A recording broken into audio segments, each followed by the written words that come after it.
அலம் தர அன்னல்லாஹ யஅலமு மா ஃபிஸ் ஸமாவாதி வ மா ஃபில் அர்த். நபியே, நீங்கள் பார்க்கவில்லையா, அல்லாஹ் வானங்கள் பூமிகளில் உள்ள எல்லாவற்றையும் அறிந்தவனாக இருக்கிறான் என்பதை. நீங்கள் 3 பேர் இருந்தால் எத்துணை பேர் 3 பேர் நீங்கள் இருந்தால் 4ஆமவராக அல்லாஹ் இருக்கிறான். நீங்கள் 5 பேர் இருந்தால் 6ஆமவராக அல்லாஹ் இருக்கிறான். நீங்கள் குறைவாகவோ கூடுதலாகவோ எவ்வளவு எண்ணிக்கையில் இருந்தாலும் அல்லாஹ் உங்களோடு தான் இருக்கிறான். சுப்ஹானல்லாஹ். நாளை மறுமையில் நீங்கள் செய்த செயல்களை அல்லாஹ் உங்களுக்கு அறிவிப்பான். முடிக்கிறான் அந்த வசனத்தை, இன்னல்லாஹ பிகுல்லி ஷைஇன் அலீம். எல்லாவற்றையும் அறிந்தவன் அவன்.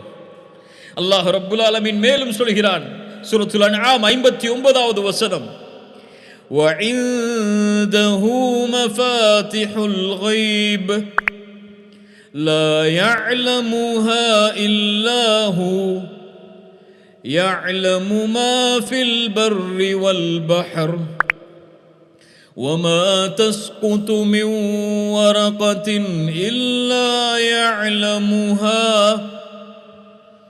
மறைவானவற்றின் எல்லாவற்றின் அறிவையும் அவன் வைத்திருக்கிறான். கடலிலே நிலத்திலே என்ன நடக்கிறது என்ற எல்லா அறிவும் அவனிடத்திலே இருக்கிறது. இந்த பூமியில் ஒரு இலை கூட கீழே விழாது அல்லாஹ்வுடைய அறிவில்லாமல். உள்ளத்திற்கு சொல், ஒரு மரத்திற்கு அருகிலே சென்றால் அதிலிருந்து ஒரு இலையை எடுத்து சொல், இந்த இலை இந்த உலகத்தில் கீழே விழுந்திருக்காது அல்லாஹ்வின் அறிவில்லாமல் என்று. அல்லாஹ் சொல்கிறான் அந்த வசனத்தில், ولا حبة في ظلمات الأرض ولا رطب ولا يابس إلا في كتاب مبين. இருளில், பூமியின் இருளில் புதைந்து கிடக்கின்ற கடுகு விதை வித்து அது உலர்ந்தாலும் காய்ந்தாலும் சரி, அதுவும் அல்லாஹ்வுடைய புத்தகத்தில் இல்லாமல் இல்லை. அவனுக்கு உன்னுடைய போனில் என்ன இருக்கிறது என்று தெரியாதா? உன் தந்தைக்கு தெரியாமல் இருக்கலாம், உன் தாய்க்கு தெரியாமல் இருக்கலாம், உன் மனைவிக்கு தெரியாமல் இருக்கலாம், உன் நண்பருக்கு தெரியாமல் இருக்கலாம். அல்லாஹ்விற்கு உன் மொபைலில் என்ன இருக்கிறது என்று தெரியாதா? அல்லாஹ்விற்கு யூடியூபில் எதை நீ பார்க்கிறாய் என்று தெரியாதா? அல்லாஹ்விற்கு நீ கூகுளில் எதை தேடுகிறாய் என்று தெரியாதா? அல்லாஹு அர் ரகீப், அல்லாஹு அஸ் சமீ', அல்லாஹு அல் பஸீர். அவனுடைய இந்த வெட்க குணத்தை கடைபிடிக்காதவர்கள் மீது அல்லாஹ் கொடுக்கக்கூடிய தண்டனை மிக பயங்கரம். ஒருவன் அல்லாஹ் என்னை பார்க்கவில்லை என்று நினைத்தால் அவன் யார்? அல்லாஹ்வுடைய பார்வையை மறுத்தவன் யார்? காஃபிர். அல்லாஹ் உங்களை பார்க்கவில்லை என்று எண்ணிதானே கதவுகளை அடைத்து ஜன்னல்களை அடைத்து, அவ்வளவுதான், யாரும் பார்க்கவில்லை, இப்போது நான் பார்க்கலாம் என்று திறக்கிறாய். அல்லாஹுவை உன்னை பார்ப்பவர்களிலேயே கடைசி தரமுடையவனாக ஆக்கி விடாதே. ஆக்கினால் கேள் இந்த நபி மொழியை, லா அலமன்ன அக்வாமன் மின் உம்மதி. என் சமூகத்தில் சில மனிதர்கள் வருவார்கள், நாளை மறுமையில் திஹாமாவுடைய மலைகள் அளவு நன்மைகளை சுமந்து வருவார்கள். யார் அவர்கள்? உங்களுடைய தோளில் இருந்து வருவார்கள். உங்களுடைய வார்த்தைகளை கொண்டு பேசுவார்கள், நாவை கொண்டு பேசுவார்கள்.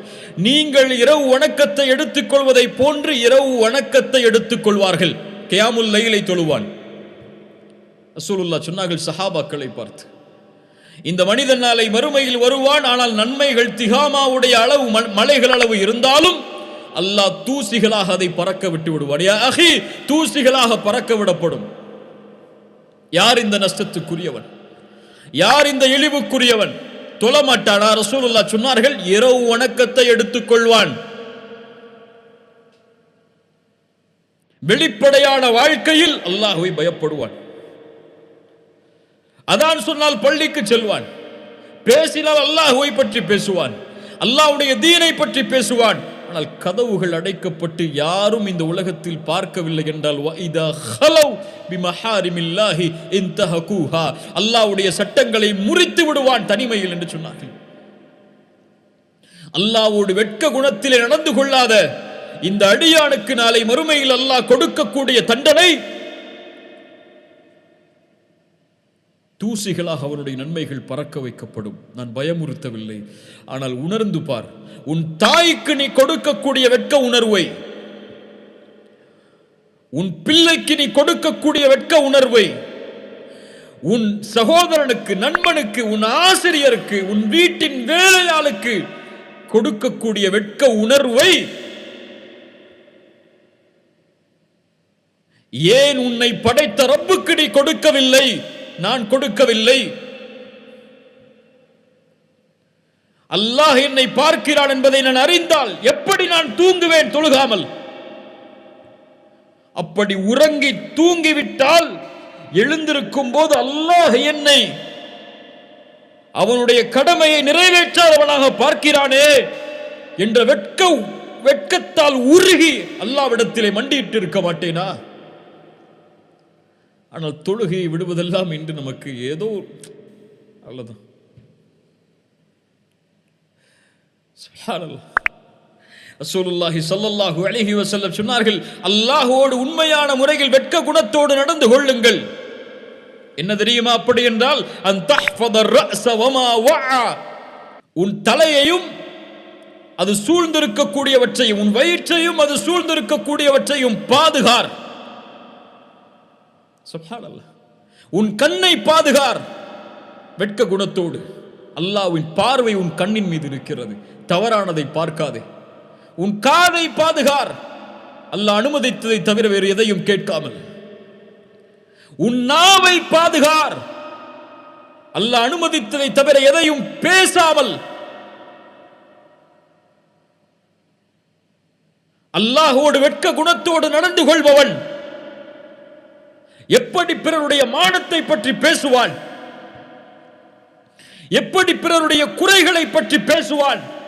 தன் குறையால் வெட்கி கூடியிருக்க மாட்டான் அவன். தன்னை பார்த்து அழுதிருக்க மாட்டான் அவன். ஃபலா துஸக்கு அன்ஃபுஸக்கும், உங்களை நீங்களே பரிசுத்தப்படுத்திக் கொள்ளாதீர்கள். அல்லாஹ் தான் அறிந்தவன், அல்லாஹ்வை அஞ்சியவர்கள் யார் என்று. நாவை பாதுகாருங்கள், வயிற்றையும் அது சார்ந்த உறுப்புகளையும், கற்பை பாதுகாருங்கள். ரசூலுல்லாஹ் சொன்னார்கள், யா ஷபாப், வாலிபர்களை கேளுங்கள், இரண்டு உதடுகளுக்கு இடையே இருக்கக்கூடிய நாவையும், இரண்டு தொடைகளுக்கு இடையே இருக்கக்கூடிய மர்ம உறுப்பையும் பாதுகாப்பதற்கு, ஹலாலான முறையில் பயன்படுத்துவதற்கு யார் எனக்கு வாக்களிக்கிறார்களோ அவர்களுக்கு சொர்க்கத்திற்கான வாக்குறுதியை நான் அளிக்கிறேன். ரசூலுல்லாஹ் ஸல்லல்லாஹு அலைஹி வஸல்லம் அவர்கள் சொன்னார்கள். சுப்ஹானல்லாஹ். இப்னு கய்யிம் ரஹிமஹுல்லாஹ் அழகான வார்த்தையில் சொல்லுவார்கள், யார் பாவம் செய்யும் போது அல்லாஹ்வை பயப்படவில்லையோ, நாளை மறுமையில் அவனை தண்டிக்கும் போதும் அல்லாஹ் ரப்புல் ஆலமீன் வெட்கமடைவதில்லை. பாவம் செய்யும் போது யார் வெட்கத்தை அல்லாஹ்வோடு கடைபிடிக்கவில்லையோ அவரை தண்டிக்கும் போது நாளை மறுமையில் அல்லாஹ் வெட்கத்தை கடைபிடிப்பதில்லை.